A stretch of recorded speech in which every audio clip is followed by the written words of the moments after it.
está, Jesus de Nazaré.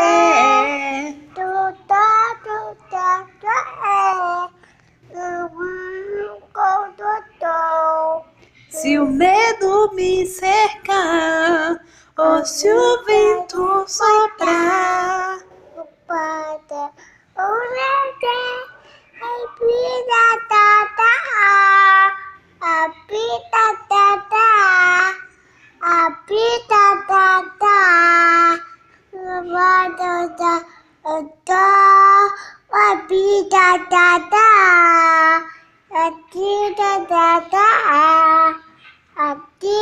o vento balançou e o barco em alto mar.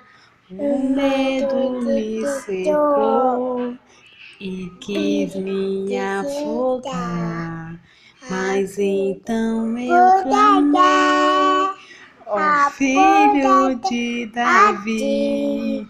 Ele me escutou, por isso estou aqui.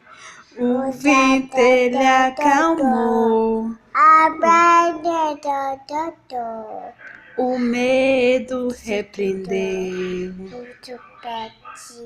Quando ele ordenou, o mar obedeceu.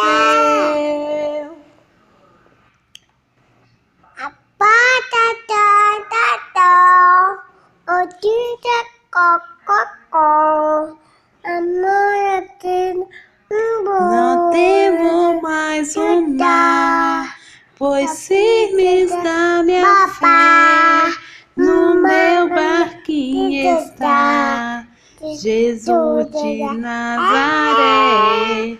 Se o medo me cercar, ou se o vento soprar, seu nome eu clamarei e ele me guardará. Amém. Amém.